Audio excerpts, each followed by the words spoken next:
everybody. Josh the RV Nerd of Bish's RV here with a new floor plan that is kind of just something old brought back into the marketplace. Just a simple couples camping or solo camper. It's just it's a basic camper, not a fancy pants glamper.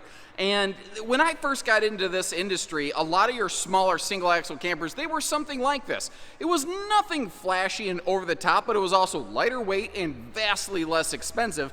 And that's what they've done here. They've kind of gone back to basics because so much of the world of RVs have just gotten so, shiny shoes and fancy pants that the price tag on these has gone crazy. And this phenomenon that I call the fattening of RVs has taken place. What I mean by that is every year, if you watch a camper's weight tag, the dry empty weight of that RV keeps going up a little bit every year.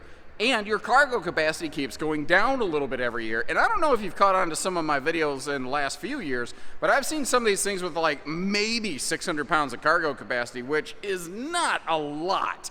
So getting the weight category back down, not too bad. And I've kind of been asking manufacturers, can you get me something like this floor plan, but without the dinette, that little two-person knee knocker, nobody can fit into it anyway, dinette. Instead, give me a sofa with a floating table. Now this RV, again, built specifically for a price tag, and as a result, it has a couple things that are a little unconventional in today's market, like it doesn't have a traditional propane furnace. It has that electric space heating fireplace, and a few other little odds and ends around here. This RV's greatest asset is its greatest liability. That lighter weight in both physical weight and price tag also means you may see it as being lacking in some areas, but the one, they're related. It's a knee bone to leg bone thing. Did I just make a farty sound? Thing. And I tell you, if I know a lot of my videos normally run long, so if you were running off to cook up the popcorn, chances are the popcorn will be finished up right about the time we're done. This will not be my longest video because this is a very straightforward kind of camper. It's kind of funny. The location for the TV hookups is good for absolutely nobody. But I don't think someone is getting a camper like this so they can go watch TV, I do respect that they were able to pull off a pretty decent looking walk around north-south bed. And overall, I will say, like, if you look at this, a lot of times when something is built to be more price effective, you get really sharp, rough edges, you get ugly corners. There's a lot of good looks and radius work going on in here. The one area in this RV that looks raw and cheap and unfinished to me, even though it's a decent looking material, is you can actually see the plywood deck. You can see the end of that plywood decking under that flimsy little bunk mattress right there. And that's the other thing. I don't expect any RV to be perfect for everybody out of the box, but this thing right here, that mattress, if you even want to call it that, it's a mattress.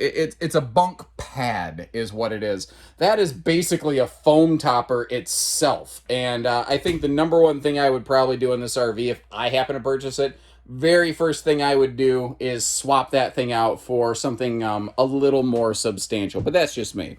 They're still doing sealed edge thermofoil counters, like they didn't drop down to T-mold. But this one doesn't have a standard microwave, which in today's world is like, what? But again, going back to when I first got in this industry, things like a microwave, an oven, and an awning were literally still optional back when I first got into the business. Not everybody needed all of the things, and then eventually manufacturers just did a lot of standardization to kind of clean it up. And this, again, is a little, it might be a problem for some folks. It does not have a propane furnace. It only has an electric space heating fireplace down there because the refrigerator, also not propane. That is, I think it's a 110 fridge. So that I'm not even sure that's 12 volt. I have to double check. I could be wrong on that, but it's electric only. The only thing in this RV really that's propane is the cooktop, and I'm almost surprised they didn't go with induction here, kind of like Cherokee did, and just say, we don't need a propane system. Let's just go ahead and peel that out completely. But as a result, what that means, this RV is not really well suited to like boondocking sort of use, so you're going to want to kind of keep that in mind a little bit. Now, looking up top here, because storage is limited, I want to let you see what there is. You can see how that is, it doesn't have any sort of like gas strut or anything, but I'm going to give them some credit. The fact that they included a couple drawers for the kitchen, there's a lot of manufacturers in a lot of campers that provide absolutely zero drawers for the kitchen. Now, if I'm estimating, you see those like dead pocket panels below the sink above the fireplace? I'm betting the one just above the fireplace. I'm betting that that could have been like an open pocket of storage, or at least like a spice rack or something. I do appreciate that they put a couple power outlets up there, though, because whether you're going to put like an air fryer, a microwave in it or something, you know, you have the ability to have all that function. But I tell you, if you really like, because we already kind of covered the TV hookup location absolutely is really no good for anything. Call them spade, a duck, guys. If you were just hell-bent on election on having a TV in your camper, at least putting it above the refrigerator would be right across from the sofa. That, to me, makes more sense than over here on a wall that nobody faces. Is it me? And again, this right here is something I've been kind of asking manufacturers to do for a while. Give me like a sofa instead of, you know, a lot of little campers in this size and class. They have just this little two-person dinette that two adults really struggle to fit at, because like your legs can't interlace between the knee knocker posts and then between one another's knees the whole time. So going with the bench here makes the whole RV look and feel a little bit bigger. Not to mention, they stuck with a 7.5 foot wide body size as compared to a 7 foot. Like they didn't shrink it down any. And once again, looking at the storage here, again, it is that like auto drop, gravity friendly kind of system. And you do have that portable picnic table that you can use for your dining here. That can also pop outside, which we're going to see demonstrated later in the video. For me, this setup for a small solo or couples camper, for me, it feels better, makes more sense. But I don't know. Do you like the fact that it has some kind of sofa bench instead of a dinette? I don't know. Leave me a note. Let me know. What do you think? Now, if you happen to be laying in bed and you wake up and Uncle Gary leaves the bathroom door all the way open, well, you're going to be locked into like an eternal death staring contest right there. That's for sure. One thing that some folks are probably not going to like, just knowing what I know about the comment section, and I don't know that you're wrong. I'm not criticizing, by the way. First of all, shower headroom. The RV's 6.5 foot tall. My head has to be in that skylight vent fan combo, which personally, I think if you're going to make a budget focused thing, a skylight vent fan combo makes a lot of sense. But this RV has no shower surround panels. And some folks get really freaked out about that.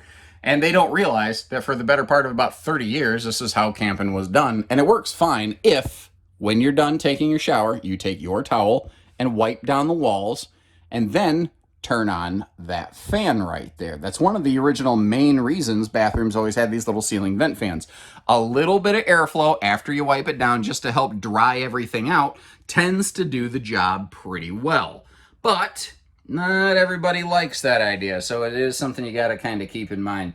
Now, toilet room around here, look at this. The toilet space in this is absolutely fantastic. Also, something that's a little bit less obvious at a glance, because you haven't seen a lot of great storage so far, there's a huge chunk of hanging storage in this bathroom. Interestingly, did you see how my hand went right through what looked like a shelf? It's actually not a shelf. It's basically, they're just cross braces to keep that, basically to keep the doors from pulling too hard on the hardware. It's just reinforcement. It's kind of nice, but it's almost so big and so hollow, I kind of wish it had some sort of shelving or something in it. Keeping the RV lighter with the simpler equipment package also means it is more towable and accessible to more tow vehicles. With a GVW, total maximum weight, under 3,900 pounds, there's potentially a handful of tow package SUVs that could handle something like this that a lot of other RVs are just frankly going to be too big. There's plenty of single axle RVs out there now that ride on like a 5,500 pound rated axle. And that 5,500 GVW can blow a lot of tow package SUVs right out of the water. And the fact that again they kept the weight down also means that this one still has for its size and for the available storage that it does have, a reasonable cargo carry capacity. You're still going to want to be smart about it. It's still less than 1,000 pounds, but it's better than 600, or less. I'm telling you, I have seen some RVs with just painfully low cargo capacities. I like that it still includes the magnet holdbacks on that baggage door, and it does have a plug for a portable solar panel right up there by that baggage door. It does not have any sort of solar on the roof. These are no options as well. What you see is what you get, WYSIWYG style. The awning, though. I know this is built for a price point, but that awning feels like a slap in the face, doesn't it? The awning, if I could change one thing on this RV, it would be making it a bigger awning. Prepped and ready for a telescopic removable ladder, and that right there is something a lot of these budget class campers that have been coming out the last year or two, that is something that many of them lack. Now, a lot of them still have walkable roofing. It's kind of old logic in the industry that really doesn't apply anymore. People will say, well, if it doesn't have a ladder, then you're not supposed to get up on the roof. That's not true. It's almost never true, frankly, anymore. But just for what it's worth, these will always have a walkable roof. The reason some manufacturers still don't include even that telescopic removable ladder mount is because then they have to pay the material and the labor to build the backer into the wall, because they're basically getting the mount for free from the supplier, and they're just trying to do every single thing they can to pinch pennies on it. And that's kind of what I respect about these. They didn't get cutthroat, they just stayed basic and smart. Now, one last little clerical note here. Today, we've been looking at one that says Wildwood FSX. Well, there's also the Salem FSX, which is the exact same thing. And I'm going to leave you one link in the video description to be able to check pricing and availability on both of those. It doesn't matter which of our stores has Salem, which of our stores has Wildwood. I've got a way I can work it out so that one link will rule them all, Lord of the Rings style. And short of that, let me know what you think of her. What is the one thing that you really like about this? And what is one thing that you would change given the opportunity? We can get that feedback back to the factory for you. And when you're ready, we're ready. Take care, stay safe, have fun, and happy camping, everyone.